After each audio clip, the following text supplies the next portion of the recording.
बोलिए भारत माता की, छत्तीसगढ़ महतारी की, छत्तीसगढ़ की जनता की, कार्यक्रम में आई बहनों भाइयों की और मेरे भांजे और भांजियों की। यहां मुझे लगता ही नहीं है कि मैं दूसरे प्रदेश में आया हूं, ऐसा लगता है जैसे अपने ही प्रदेश में आया हूं। ये छत्तीसगढ़ के हर कोने के हर ब्लॉक में विद्यार्थी जीवन से ही घूम रहा हूं और जब यहां आता हूं तो आनंद और प्रसन्नता से भर जाता हूं।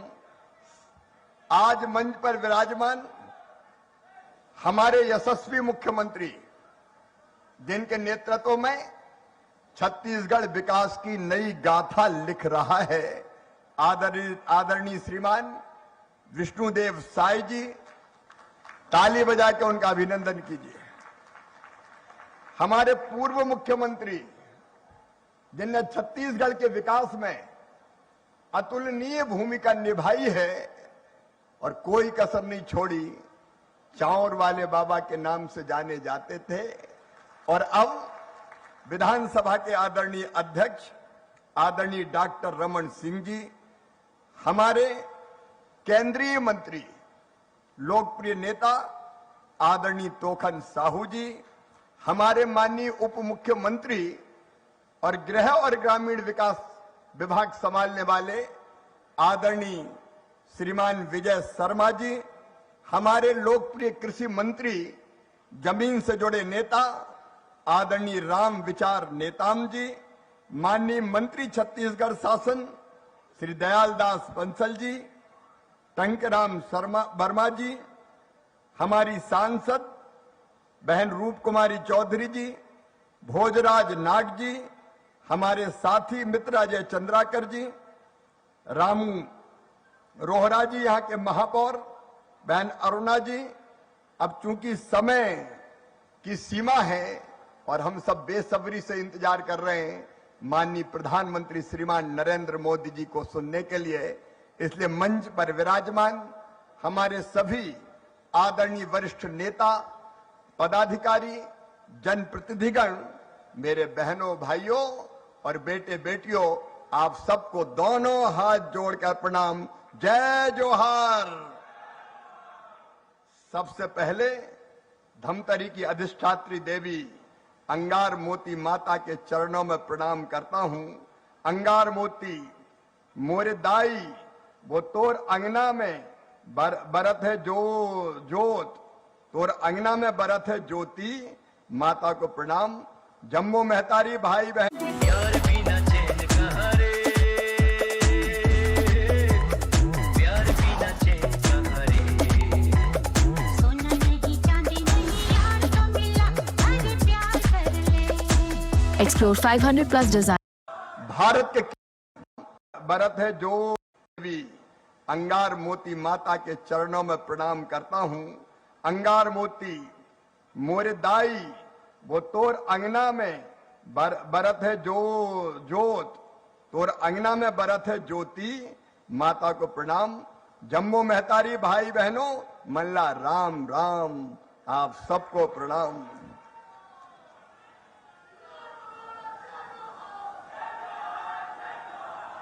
आज भारत के किसानों के लिए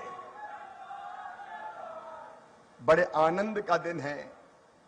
प्रधानमंत्री जी कुछ समय के बाद किसान भाई बहनों के खाते में प्रधानमंत्री किसान सम्मान निधि की राशि डालने वाले हैं। भगवान श्री कृष्ण ने गीता में कहा था, यदा यदा ही धर्मस्य ग्लानिर्भवति भारत अभ्युत्थानम धर्मस्य तदात्मानं सृजाम्यहम् परित्राणाय साधूनां विनाशाय च दुष्कृताम धर्म संस्थापनार्थाय संभवामि युगे युगे। उन्होंने कहा था, जब जब धर्म की हानि होगी, अधर्म पाप अत्याचार अन्याय बढ़ेगा, तब तब धर्म की रक्षा के लिए, अधर्म के नाश के लिए, सज्जनों के उद्धार के लिए और दुष्टों के संहार के लिए मैं बार बार इस धरती पर आऊंगा, मैं बार बार इस धरती पर आऊंगा। और आज मैं ये अंतर्मन से कह रहा हूं प्रधानमंत्री नरेंद्र मोदी कुछ विशेष काम संपन्न करने के लिए ही इस भारत की धरती पर आए हैं। और ये कह रहा हूं तो अतिशयोक्ति नहीं है। कौन सोचता था बहनों और भाइयों कि अयोध्या में भगवान श्री राम की जन्मभूमि पर दिव्य और भव्य राम मंदिर का निर्माण होगा। लोग कहते थे केवल नारा है, बनेगा नहीं। लेकिन आज सारा देश और सारी दुनिया देख रही है राम लला की प्राण प्रतिष्ठा अयोध्या की पवित्र जन्मभूमि पर हुई है। अयोध्या में भगवान श्री राम का मंदिर बना है। अब सोचो धमतरी और आसपास के बहनों और भाइयों, कौन सोचता था कश्मीर से धारा 370 हटेगी? लोग कहते थे केवल नारा है जो बीजेपी के लोग लगाते रहते हैं। और कांग्रेस और बाकी लोग बड़ी बड़ी धमकियां देते थे, आग लग जाएगी, खून की नदियां बह जाएगी, सारा कश्मीर, जम्मू कश्मीर की घाटी जल जाएगी अगर धारा 370 को हाथ लगाया तो। असंभव मानते थे, लोगों को भरोसा ही नहीं था कि यह कभी हो सकता है। लेकिन नरेंद्र मोदी भारत के प्रधानमंत्री बने और आपने शानदार बहुमत दिया तो असंभव भी संभव हो गया। कश्मीर से धारा 370 समाप्त हो गई और खून की एक बूंद नहीं बची, पत्ता नहीं हिला, पत्ता नहीं हिला। आज जम्मू और कश्मीर में शांति है।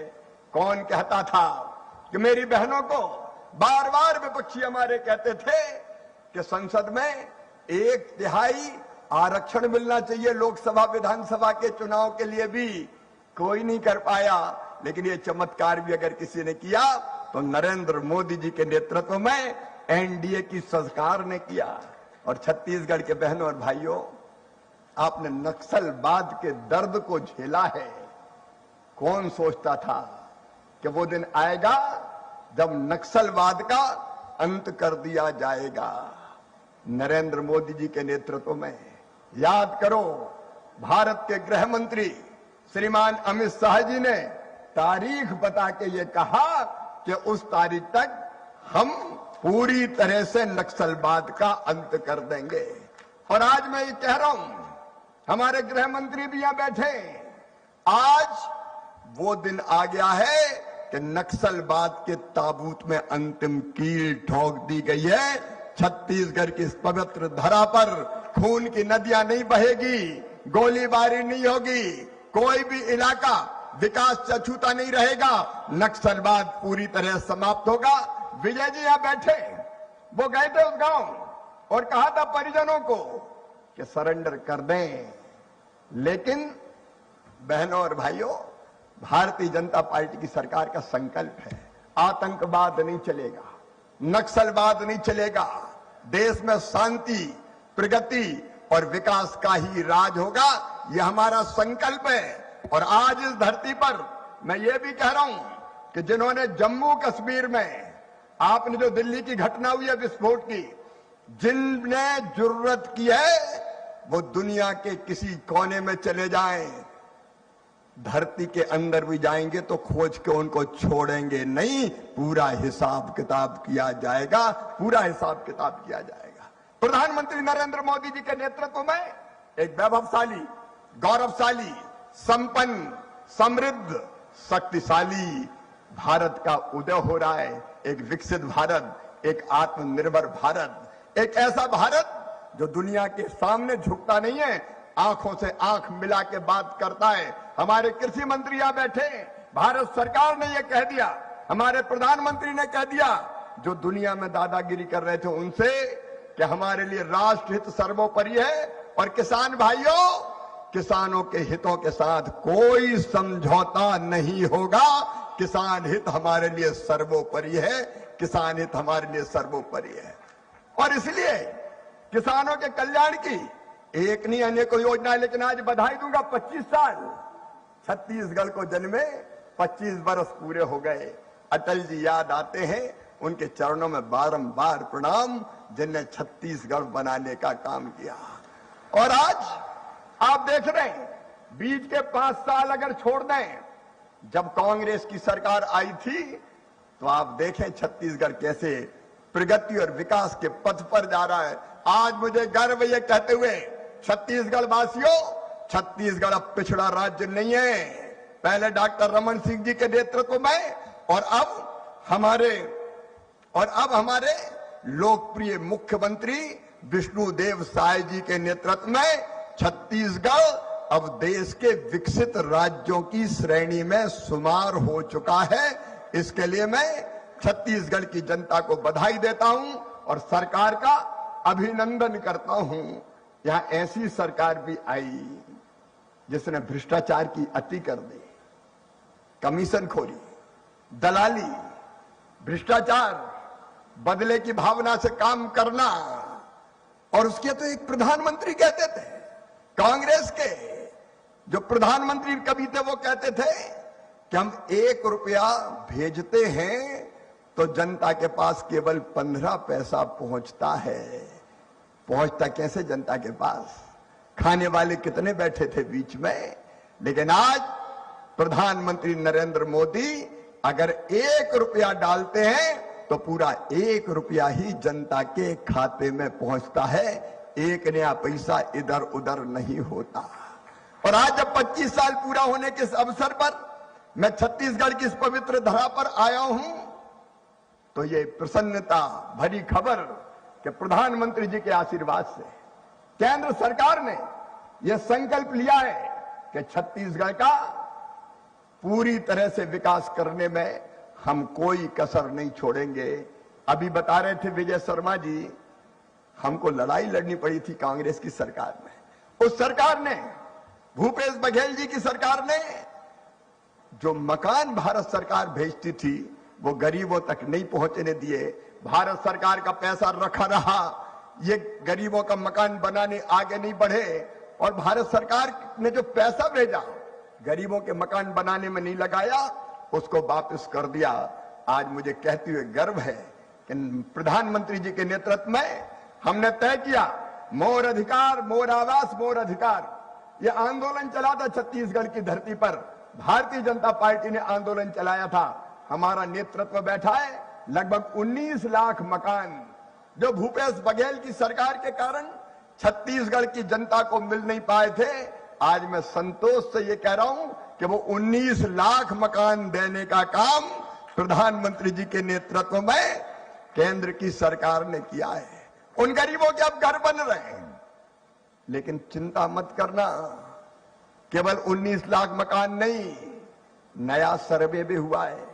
मेरे बहनों और भाइयों, यह संकल्प है मोदी जी की सरकार का, यह संकल्प है विष्णुदेव जी की सरकार का, भारतीय जनता पार्टी की सरकार का, कि छत्तीसगढ़ की धरती पर कोई गरीब झोपड़ी में नहीं रहेगा, कच्चे मकान में नहीं रहेगा।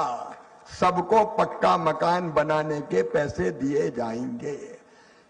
आप बताओ, सबका पक्का मकान बनना चाहिए कि नहीं? जरा जोर से बोल के बताएं, बनना चाहिए कि नहीं? तो ऐसे कौन कौन है जो कच्चे घरों में रहते हैं? हाथ उठाएं जरा। वो भाई बहन जो कच्चे घर में रहते हैं वो हाथ उठाएं। अभी कहीं कहीं हाथ उठ रहे हैं। मैंने जो सर्वे करा है केंद्र सरकार ने, विजय यहां बैठे हुए हैं, आदरणीय विष्णुदेव जी, लगभग 31 लाख नाम और सर्वे में ऐसे आए छत्तीसगढ़ के जिनके पास पक्के मकान नहीं है। आप एक बार वेरिफिकेशन का काम पूरा कर लीजिए। जैसे ही वेरिफिकेशन का काम पूरा होगा, जो कच्चे मकान में रहते हैं उनको पक्के मकान बनाने के लिए पैसा देने का काम शुरू कर दिया जाएगा। बोलिए छत्तीसगढ़ महतारी की। यह सरकार किस लिए है? केवल सत्ता के अहंकार में डूबने के लिए नहीं है, जनता की जिंदगी बदलने के लिए भारतीय जनता पार्टी की सरकार है, मोदी जी की सरकार है, विष्णुदेव जी की सरकार है। हम कच्चे मकान की जगह पक्के घर भी बनाएंगे। और मेरे गांव में रहने वाले भाइयों और बहनों, नक्सलवाद के आतंक के कारण कई वर्षों तक कई गरीब मकान नहीं बना पाए थे। और तब आदरणीय मुख्यमंत्री जी ने, उप मुख्यमंत्री जी ने यह कहा था कि अतिरिक्त मकान अगर कुछ और मिल जाए तो नक्सल प्रभावित इलाके में हम गरीबों के मकान बना दें।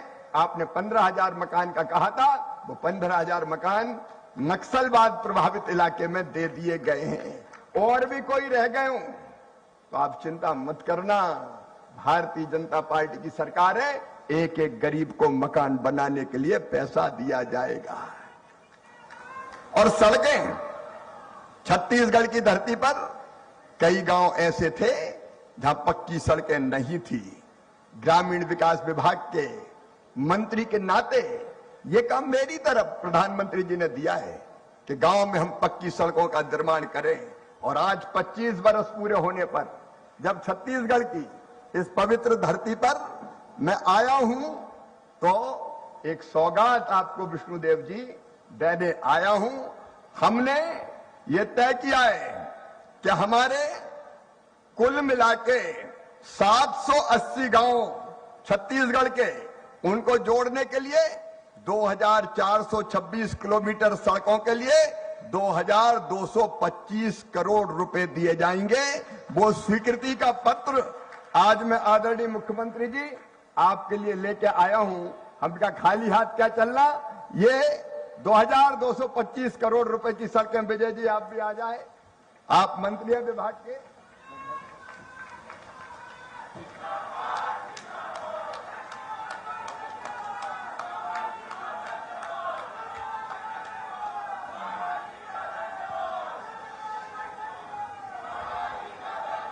अरे तेरा तुझको अर्पण क्या लागे बेरा,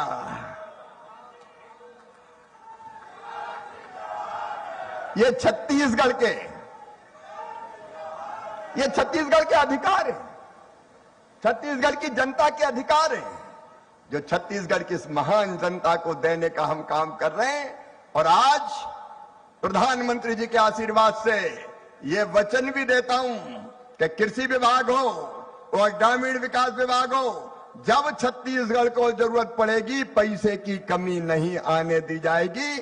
मुख्यमंत्री जी और इस सरकार के साथ मिलके हम छत्तीसगढ़ के गांव का और छत्तीसगढ़ की खेती के विकास के लिए लगातार काम करते रहेंगे, लगातार काम करते रहेंगे। 5 साल बर्बाद कर दिए पुरानी सरकार ने, कांग्रेस की, और आज तो कांग्रेस सचमुच में बोझ सी बन गई है, बोझ सी। अभी बिहार के चुनाव परिणाम आपने देखे, कांग्रेस राजद के साथ हो गई तो कांग्रेस अब ऐसी बोझ बन गई कि जिसके साथ कांग्रेस हो जाती है वो ही डूब जाता है। हम तो डूबे हैं सनम, तुमको भी ले डूबेंगे। जहां जहां राहुल भैया गए वहां वहां बंटा ढाल, और मुद्दे भी क्या उठाते, जनता के मुद्दे नहीं उठाते। उनको मकानों से मतलब नहीं है, उनको गरीबों से के राशन से मतलब नहीं है, उनको गांव की सड़कों से मतलब नहीं है, उनको खेती के विकास से मतलब नहीं है।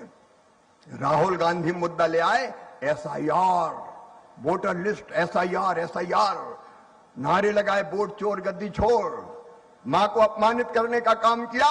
तो बिहार ने ऐसा तमाचा मारा कि अब सांस भी नहीं ले पा रहे, उठ ही नहीं पा रहे। ये कोई मुद्दा था एसआईआर? आप बताओ मेरे बहनों और भाइयों, वोटर लिस्ट सही बननी चाहिए कि नहीं बननी चाहिए? जोर से बताएं, बनना चाहिए कि नहीं? और वोटर लिस्ट में अगर घुसपैठियों के नाम जुड़े हों तो वो नाम कटने चाहिए कि नहीं? घुसपैठियों के नाम बांग्लादेश से आ गए। अरे ये कोई देश की जगह, ये देश है कि धर्मशाला है? जब जिसके मन में आए तभी वो आके यहां बस जाए। कांग्रेस ने अपना वोट बैंक बनाने के लिए ये पाप किया बहनों और भाइयों कि देश में लाखों की तादाद में घुसपैठिए आ गए। आज भारतीय जनता पार्टी की सरकार का कहना है, केंद्र सरकार और राज्य सरकार मिलके अगर कोई घुसपैठिया छत्तीसगढ़ के और देश के किसी भी हिस्से में होगा तो चुन चुन के बाहर निकाल दिया जाएगा। घुसपैठियों के लिए कोई जगह नहीं है। ये घुसपैठिया घुसते हैं, हमारे संसाधनों पर अधिकार करते हैं, हमारा रोजगार छीनते हैं, हमारी खेतीबाड़ी पे कब्जा करते हैं, हमारी योजनाओं का लाभ लेते हैं। क्या घुसपैठियों के लिए फ्री में राशन है? क्या घुसपैठियों के लिए फ्री में मकान है? और इसलिए मैं आपसे पूछना चाहता हूं छत्तीसगढ़ वालों, जो देश के बाहर से आए घुसपैठिए, उनको बाहर निकालना चाहिए कि नहीं? पीछे तक बोले निकालना चाहिए कि नहीं? ये कांग्रेस कहती घुसने दो, रहने दो, वोटर लिस्ट पे नाम लिखवाओ, पर हमारे संसाधन छिनवाते जाओ। ये पाप किया है कांग्रेस ने, पाप जिसका परिणाम कांग्रेस को भुगतना पड़ेगा। कांग्रेस कहीं की नहीं रहेगी। आप देख लेना छत्तीसगढ़ वालों, राजद में जैसी आजकल मारा मारी मची है, अब पार्टी नहीं लड़ रही, अब तो भाई बहन में ही झगड़ा हो रहा है। ये महागठबंधन की हालत, इंडिया गठबंधन की हालत तो अब ये हो गई है कि एक दिल के टुकड़े हजार हुए, कोई इधर गिरा कोई उधर गिरा, ये तितर बितर हो रहे हैं। लेकिन भारतीय जनता पार्टी को मतलब है, एनडीए को मतलब है विकास से और जनता के कल्याण से। मेरे किसान भाइयों, खेती को लेकर हमारी 3 प्राथमिकताएं हैं। नंबर 1, देश की खाद्य सुरक्षा सुनिश्चित करना। 144 करोड़ भारतवासी, उनको भरपेट खाद्यान्न मिले। और प्रधानमंत्री जी को बहुत बहुत धन्यवाद कि 80 करोड़ जनता को निशुल्क राशन देने का काम कर रहे हैं। निशुल्क राशन कभी कांग्रेस ने दिया था क्या? जोर से बताओ, दिया था क्या? एक दाना कभी नहीं दिया। 80 करोड़ जनता को निशुल्क राशन देने का चमत्कार अगर कोई कर रहा है हिंदुस्तान में, तो उनका नाम है नरेंद्र मोदी जी। पहला काम हमारा देश की खाद्य सुरक्षा सुनिश्चित करना। गेहूं के लिए, चावल के लिए हमको हाथ ना फैलाना पड़े, हमारी जनता भरपेट भोजन प्राप्त करे। और इस बार धान के कटोरे ने तो चमत्कार किया है विष्णुदेव जी। मैं जिधर देख रहा हूं चारों तरफ धान ही धान दिखाई दे रही है। और एक चमत्कार के लिए आपको और बधाई देता हूं, डॉक्टर रमन सिंह जी भी बैठे, आपने हिंदुस्तान में सबसे ज्यादा 3100 रुपया क्विंटल किसान को देने का फैसला किया है। एक बार ताली बजा के अभिनंदन कीजिए, स्वागत कीजिए। हम खाद्य सुरक्षा सुनिश्चित करने का काम करेंगे। नंबर 2, किसान को पूरा दाम देंगे। और दाम देने का काम मोदी जी भी कर रहे हैं और विष्णुदेव साय जी भी कर रहे हैं। लेकिन तीसरी चीज और है, पोषण युक्त आहार मिले, इसकी भी चिंता करेंगे। और ये तीनों उद्देश्य प्राप्त करने के लिए हमारी 6 सूत्री रणनीति है। किसान भाइयों, हमारे कृषि मंत्री जी यहां बैठे हुए हैं। हमारी पहली प्राथमिकता है किसानों का उत्पादन बढ़ाना। अभी भी हमारा उत्पादन बढ़ा है, लेकिन अभी सैचुरेशन पे हम नहीं पहुंचे हैं। उत्पादन बढ़ाना है और उत्पादन बढ़ाने के लिए अच्छे बीज बनाना है। मैं जो कोशिश कर रहा हूं प्रधानमंत्री जी के मार्गदर्शन में, हम अच्छी किस्म के बीज तैयार कर रहे हैं। अभी हमने धान की 2 वैरायटी बनाई, 2 वैरायटी जीनोम एडिटिंग पद्धति से, जिनमें उत्पादन बढ़ेगा लगभग 30% और पिछले साल वो रिलीज हुई है। किसान तक पहुंचने में उसको 3 साल लगते हैं। 30% उत्पादन बढ़ेगा।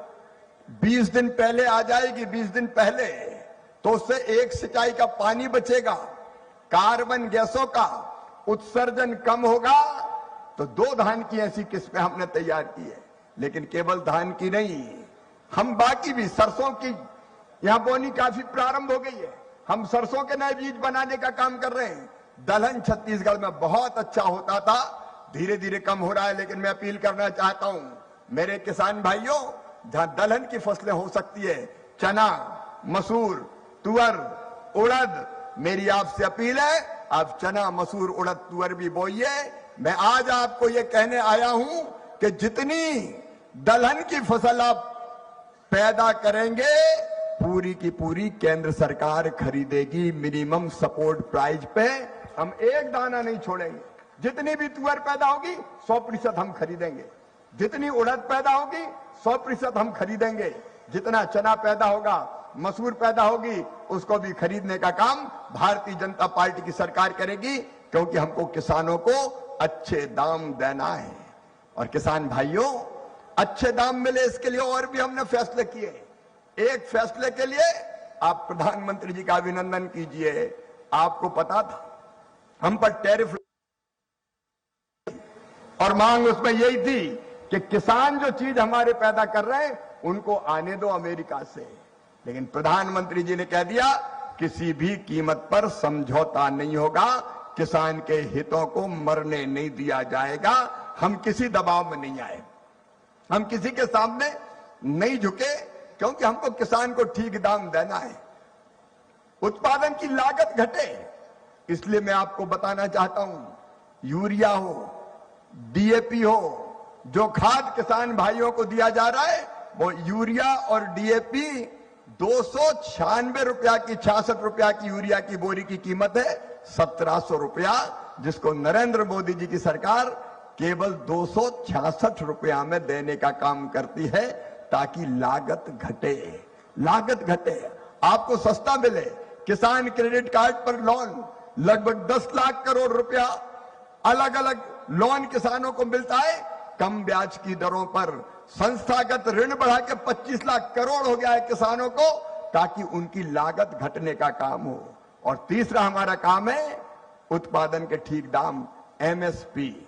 और एमएसपी हर फसल के हमने घोषित किए। मैंने पहले ही बताया कि छत्तीसगढ़ की सरकार तो बोनस दे के खरीदती है, देश को दिशा दी है छत्तीसगढ़ की सरकार ने, लेकिन बाकी भी सब हम खरीदने का काम करेंगे।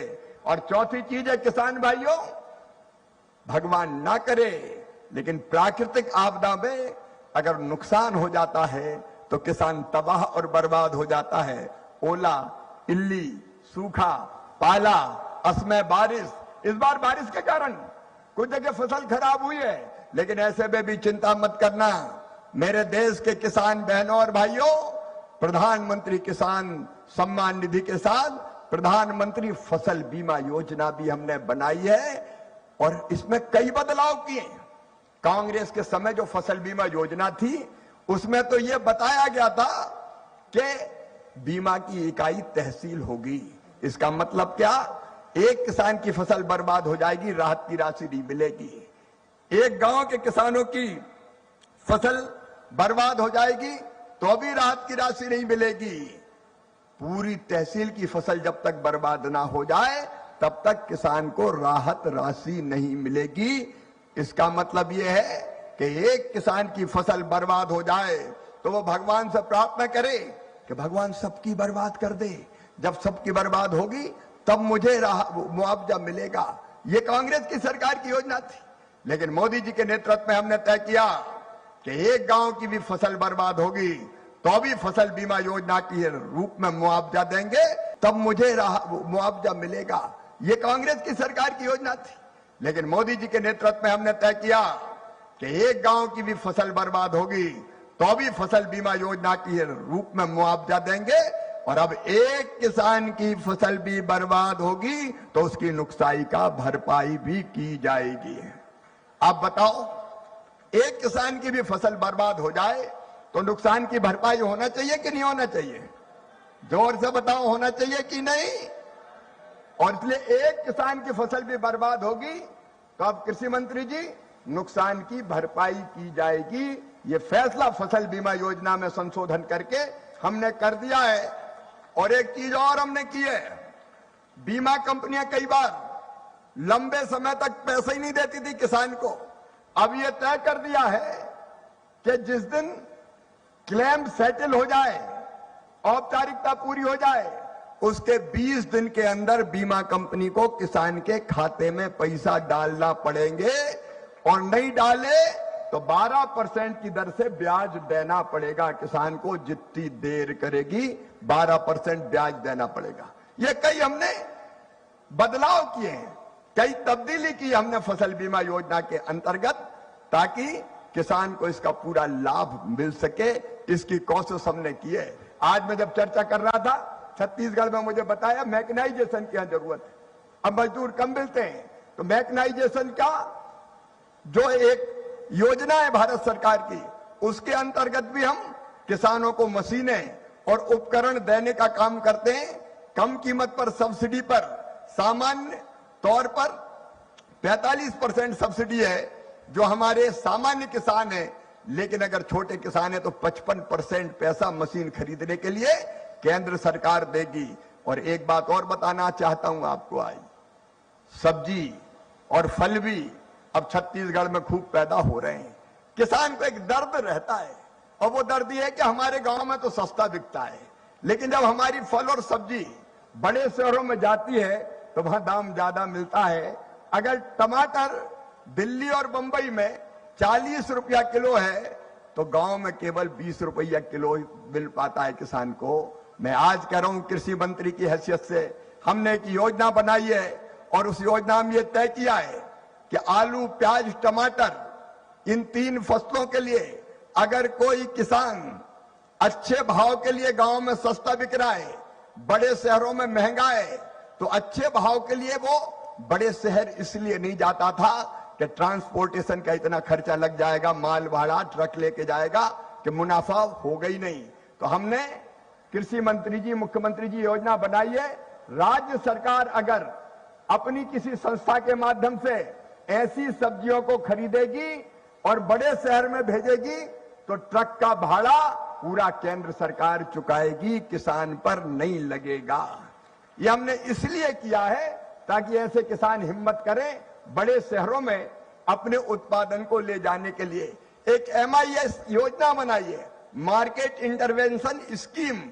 इसके तहत अगर किसी चीज के रेट कम हो गए, कोई सब्जी के रेट कम हो गए, तो सरकार, राज्य सरकार मॉडल रेट निकाले और मॉडल रेट निकाल के ये तय करेगी कि उससे कम कीमत पे बिक रहा है तो उसका अंतर किसान के खाते में डाले।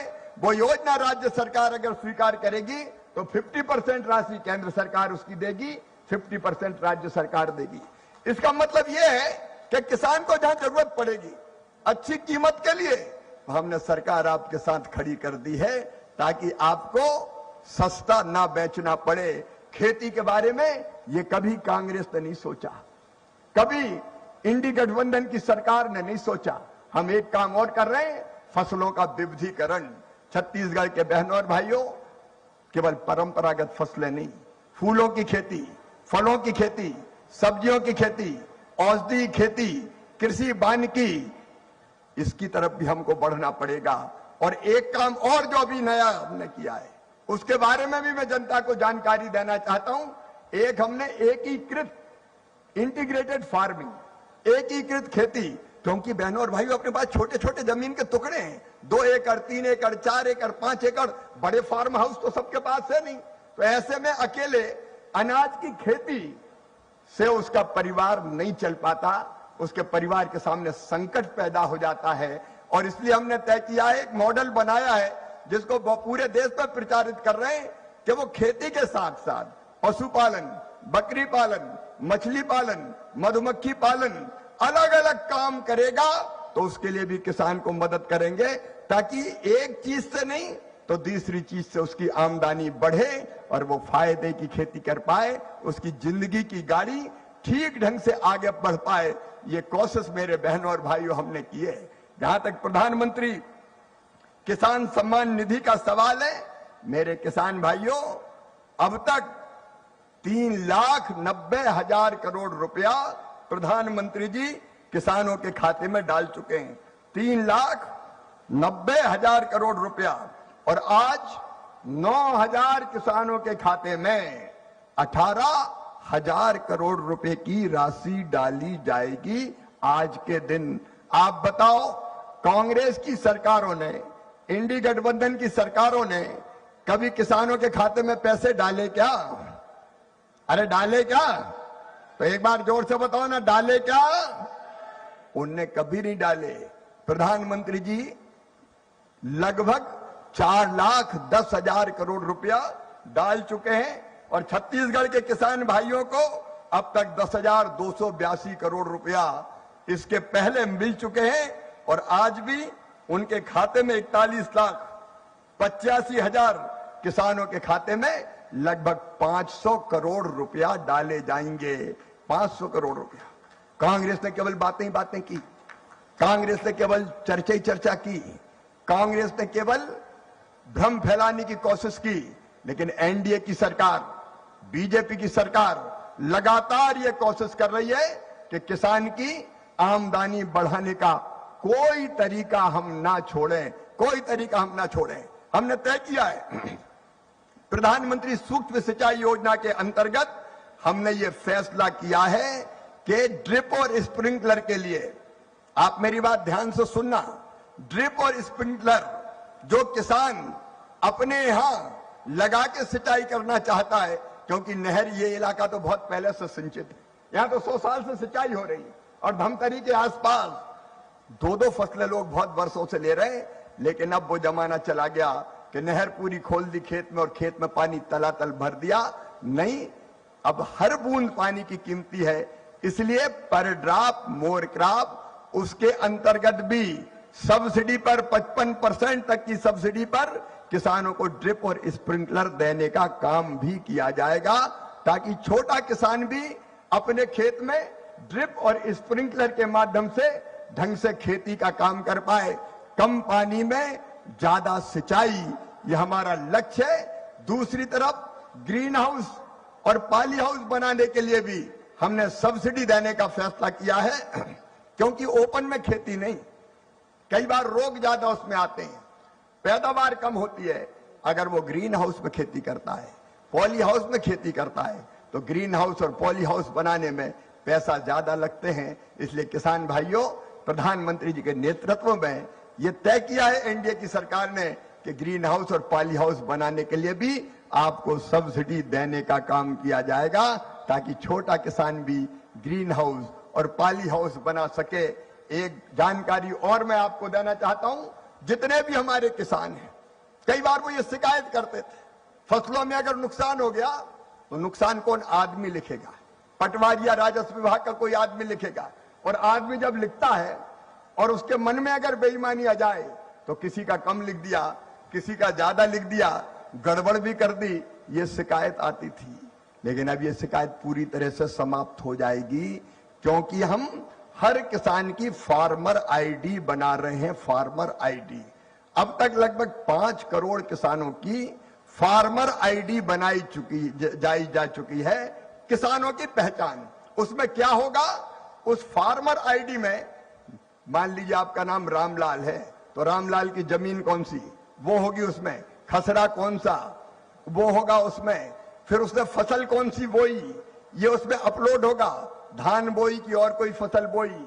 और अगर पशु उसके पास है तो पशु का हिसाब होगा, और कोई संपत्ति उसके पास है तो वो भी उसमें दर्ज होगा। सारी जानकारी किसान की फार्मर आईडी में रहेगी। और मान लीजिए फसल में नुकसान हुआ तो आने वाले वर्षों में अब आदमी क्रॉप कटिंग एक्सपेरिमेंट नहीं करेगा कि काट के देखेगा कितनी निकलेगी, ये नहीं, सैटेलाइट के माध्यम से, उपग्रह के माध्यम से, रिमोट सेंसिंग के माध्यम से, टेक्नोलॉजी का उपयोग करके सही आंकड़े आ जाएंगे कि कितनी फसल खराब हुई है। और टेक्नोलॉजी कभी बेईमानी नहीं करती, ये बेईमानी हम पूरी तरह से हिंदुस्तान की धरती से समाप्त कर देंगे।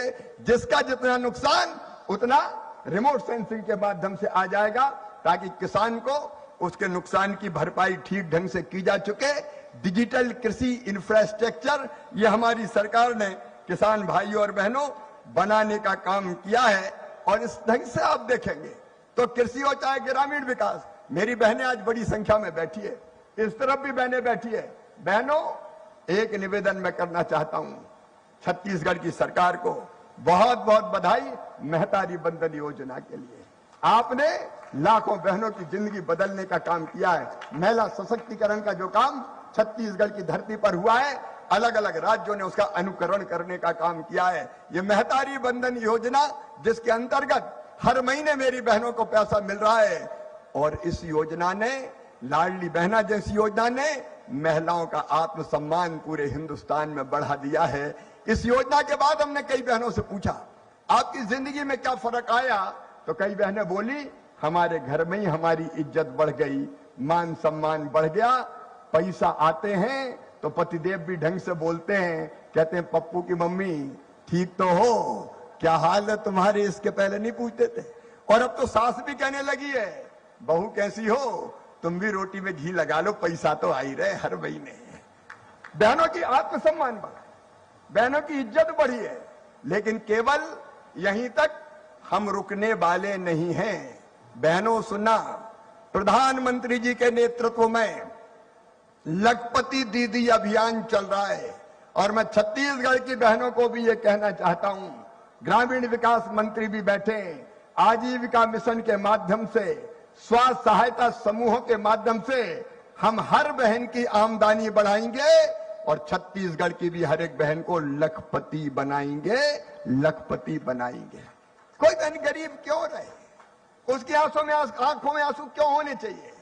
उसको भी जीने का हक है, बहन और बेटी को भी मुस्कुराने का अधिकार है। अरे भगवान ये धरती अगर बनाई है तो औरत जात के लिए भी बनाई है। ये जल, जमीन, जंगल, पानी, खनिज, खदानें ये केवल पुरुषों की नहीं है, ये स्त्रियों की भी है। और इसलिए महिला गरीब क्यों रहे, वो मजबूर क्यों रहे, वो हाथ क्यों फैलाए?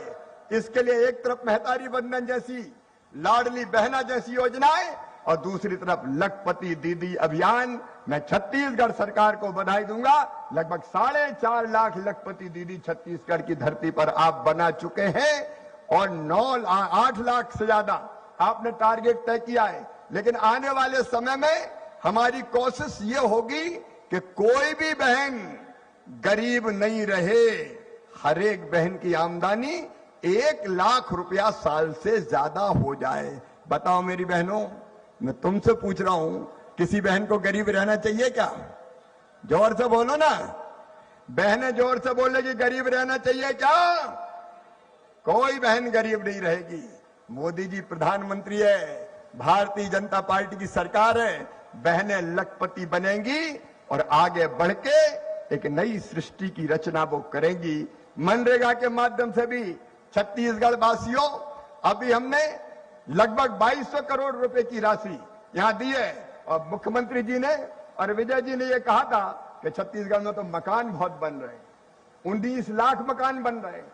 उन मकानों को बनाने में मनरेगा की मजदूरी भी देनी पड़ती है, 90 दिन की, 95 दिन की। और इसलिए उन्होंने कहा था कि वो टारगेट अगर बढ़ जाएगा तो बेहतर रहेगा। माननीय मुख्यमंत्री जी, मकान बनाने के लिए आपने कहा था रिवाइज कर दें छत्तीसगढ़ के मैंडेज के टारगेट को, वो रिवाइज करने का काम भी हम कर रहे हैं ताकि छत्तीसगढ़ के गरीब मनरेगा की राशि से भी अपने मकानों को पूरा करने का काम कर सकें। ये आपकी सरकार है जो आपके सुख की और दुख की चिंता करती है। एक फैसला और मनरेगा के अंतर्गत हमने किया है। अब मनरेगा की राशि वो ब्लॉक, आदरणीय मुख्यमंत्री जी, विजय जी, जहां पानी की ज्यादा कमी है वहां 65% राशि मनरेगा की जल संरक्षण के कामों में खर्चा की जा सकती है। किसानों के खेत में तालाब, चेक डैम, स्टॉप डैम, बोरी बंधान, जल को हमारे कृषि मंत्री बैठे, अंडरग्राउंड वाटर के लेवल को ऊपर लाने के लिए आप इनके निर्माण के कामों को हाथ में ले सकते हैं। उसमें मनरेगा की राशि प्राथमिकता के आधार पर खर्च की जा सकती है। मेरे प्रिय बहनों और भाइयों, माननीय प्रधानमंत्री जी अब हमारे बीच आने ही वाले हैं। उसके पहले कुछ हितग्राहियों को लाभ का वितरण होना है और इसलिए एक बार मैं फिर आप सबको प्रणाम करते हुए, हाँ, जब मैं धमतरी आ रहा था तो धमतरी आने के पहले मुझे लोगों ने कहा था कि धमतरी अगर आप जा रहे हो तो यहाँ के जो हमारे पकवान हैं उनको जरूर चखियाना। मैंने नाम सुनाया भगवती होटल और बैगा होटल के मूंग बड़े का। जब मैं जाऊं तो विजय जी जरा ये मूंग बड़े दिलवा देना, बड़ी तारीफ मैंने सुनी है। और ये भी मुझे कहा कि लस्ता जरूर खाना, लस्ता। छत्तीसगढ़ के भोजन का अपना आनंद है, यहाँ के लजीज व्यंजनों की अपनी शान है। मैं एक बार फिर धमतरी की इस पवित्र धरती पर जनता जनार्दन को प्रणाम करता हूं। प्रधानमंत्री नरेंद्र मोदी जी को एक बार दोनों हाथ ऊपर उठा के ताली बजा के उनका स्वागत कीजिए। आज हमारे खाते में किसान सम्मान निधि की राशि वो डालने वाले हैं और हमारे कल्याण के लिए अनेकों काम कर रहे हैं। ऐसे प्रधानमंत्री जी हमारा नेतृत्व करते रहे और हमारा छत्तीसगढ़ भी लगातार आगे बढ़ता रहे, यही भगवान से प्रार्थना है। आप सब सुखी हो, आप सब निरोग हो, आपका मंगल और कल्याण हो। भगवान करे आपके पांव में कभी कांटा भी ना गड़ पाए, आपका हर दुख दर्द दूर हो और अब आसान जीवन, सुखी जीवन जिए। भगवान से यही प्रार्थना करते हुए मैं अपनी वाणी को विराम देता हूं। मामा की सबको राम राम, जय जोहार। बोलिए छत्तीसगढ़ महतारी की, छत्तीसगढ़ महतारी की बहुत बहुत धन्यवाद।